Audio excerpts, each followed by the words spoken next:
Hi everyone, Chart the Top Tano here, the internet's busiest music nerd, and it's time for a review of this new Playboi Carti album, Music. Here we have a brand new LP from rapper, songwriter, in-demand artist, hip-hop's current it-boy, Mr. Playboi Carti, coming through with a project that is almost 5 years in the making. Music, really one of the most highly anticipated releases in recent memory, and you do have to give it to those Carti fans. Their devotion to him may borderline on disturbing sometimes, but they're at least patient enough to have stuck with him while this record came together. Certainly many fan bases would have moved on at this point, having waited so many years, especially with so many copycat artists these days flooding the zone with their own mid to respectable takes on Carti's trademark sound, the aggressive, distorted, cycling, trippy beats he tends to favor, his experimental approach to flows and vocal inflections, the dark, elusive, and mysterious ways in which he presents himself too. All of which he slowly developed after having blown up off of his self-titled mixtape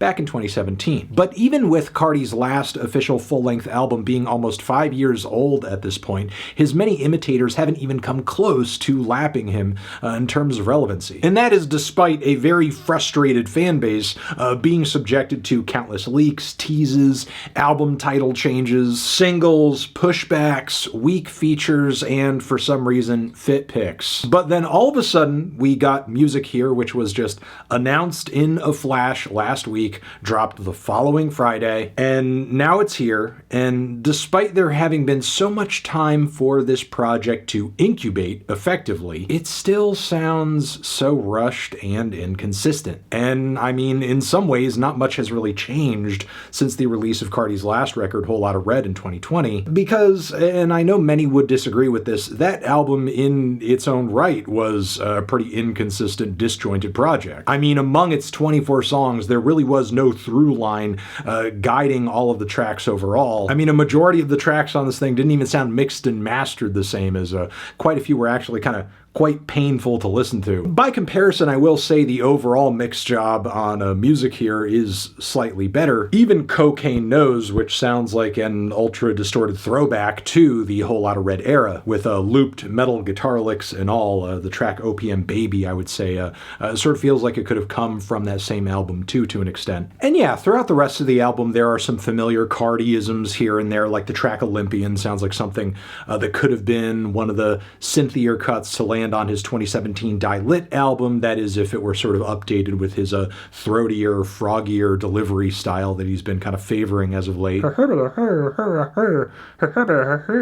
honestly, tracks like these are more the exception than the rule in this very hefty 30-song track list, whose worst moments sound near effortless and pretty thrown together. And look, I know there are some hype standouts and singles and big features in this album that have been a huge point of discussion around this album for sure, but we cannot allow those flashes in the pan to 100% dictate all the discourse around this album. Because again, there are 30 songs on this project, and they all collectively contribute to this album's overall quality. And looking at this project as a whole, I feel like I'm pulling up the floorboards on a house and just like seeing termites just devastating all of the wood that the entire house is built on. Because once again, like with Whole Lotta Red, and that album was like packed with all that vamp shit and so on and so forth. With Music, I just don't really feel like there's a lot of vision pulling these songs together, because they're either so short and directionless and underdeveloped that their inclusion on this album is insulting, or I'm just left feeling like Carti and company could have just done more with the track. We Need All the Vibes, for example, is a track that just kind of sounds like an old, stale, Young Thug summer jam that was sitting in the vault, and Playboi Carti Carti just like contributed a couple bars to the second half of it, and that's it. There's also Rather Lie featuring The Weeknd, which kind of sounds like the other side of a coin we already caught wind of from Timeless on Abel's recent full-length album. It's kind of like they came up with two variations on the same song idea, and I think Carti got the weaker of the two variations here. There's Twin Trim featuring Lil Uzi Vert as well, which this track doesn't even have a Carti verse on it. It just kind of seems like a bunch of synths and grooves from the Lil Uzi Vert versus the World era, but it's somehow landing on this album for some reason. I've seen it described as an interlude, but like, an interlude from what to what? Because it just kind of sounds like one more ungroomed random song in a sea of other ungroomed random songs. And this isn't even the worst Uzi Vert track on the record. There's also the song Jumpin', which feels like one of those tracks that you get on a posthumous record after a rapper has passed away and a label tasks 2 or 3 producers with like assembling a track out of a leftover verse or something that was just like in the vault. Just chop a few lines together, get them all punched in, and then after that, just repeat a few so that it kind of makes a refrain or a chorus and just extend it out so it feels like a song. It's like I'm hearing a Frankenstein monster being assembled of a bunch of different random lines rather than a full and complete verse. And of course, filling in the gaps here and there, we have Swamp Izzo, who is screaming all over this record, and I will mention again a little bit later into the review. But yeah, from here we have more tracks on the record that sound rushed and short-winded, but just shouldn't be. Like Toxic featuring Skepta, who is obviously a very interesting feature inclusion for this record, but the song that he's on just kind of trails right off as soon as he appears. The songs Walk, Overly, and This One Got It sound like short, incomplete Future demos. Meanwhile, the track Charge Dem Josephi actually does have Future on it, and I don't think I've ever heard a song with this much star power, because it does have Future, it does have Carti, it has Travis Scott on it as well. Yeah, all those names, and yet the whole thing sounds like it was produced and assembled on a moldy potato. We also have other tracks like Fine Shit as well as Philly, which also features Travis Scott, and these are more tracks that feel less like songs and more like rough sketches of songs, because I mean, as much as Travis and Future and Thugger and Kanye may obviously be very big influences on his sound and his style, he very much lacks the follow-through to really pull together a sound and a song and a vision in the way that they have in the past. Like, we are not talking about Utopia or DS2 or Jeffrey levels of focus here. Like, if anything, we're more in like that Dawn to 2 ballpark, which, mind you, I do think there is a certain appeal in that in some of the most weird, wild, and exciting tracks this album has to offer, like on the opening track Pop Out, where Carti sounds absolutely insane, with production that features all of these hyper distorted ringing synthesizers, splotchy pieces of percussion, and also Carti's raspy screamed verses and choruses to Pop Out, Pop Out. He's absolutely out of control on this track and does a great job of channeling this pure visceral energy when he wants to. The following track, Crush, I thought was also a highlight, and while this one may not necessarily be like a genius feat of songwriting, it does feature a crazy combination of disparate sounds that make for a pretty unique experience, with Carti's whispery flows, these sliding Game Boy type lead synth melodies, grand gospel style choruses, very rigid, almost industrial type hip hop beats, some very aggressive 808s too. It's total dystopian chaos. Now compare that to K-pop, which the album flows into immediately after, and with that track's more skeletal layers, the atmospheric synthesizers, Carti's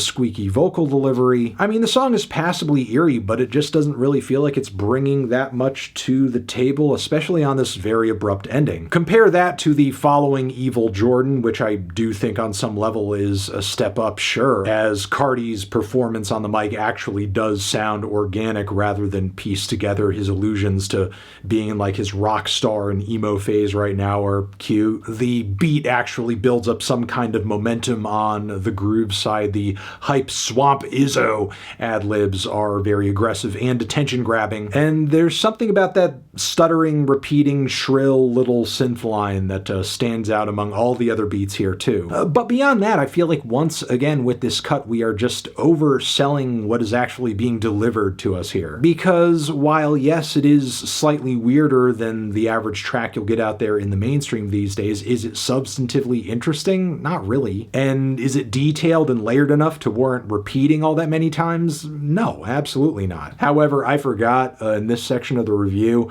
I think I'm supposed to be talking about the highlights on the album. There is Mojo Jojo, which is a kind of Kendrick Lamar highlight, where Kenny mostly provides ad-libs on the track in a very odd intro, where he's like almost worshipping Carti in a weird way. Oh yeah, I need that Carti, my favorite kind of Carti, that alien Carti, I need that Carti, you know, woo. The chemistry between both of them on the track is very odd and forced. It's like Kendrick is trying to create that weird Baby Keem kooky crossover type of energy, but I just don't really feel like, creatively speaking, he has that sort of rapport with Carti. It doesn't work in the same way on this track, especially with Carti taking himself as seriously as he does. Backdoor is another track on the record that features Kendrick Lamar, more Kendrick Lamar, frankly. And it's kind of like we're being subjected to one of his smoother ballad type cuts over a beat that sounds lifted straight out of the Drake Nothing Was the Same era, which I think Carti's very spotty, inconsistent flows fail to dominate the space of. But yeah, as far as Kendrick's contribution on this track goes, it's less than stellar.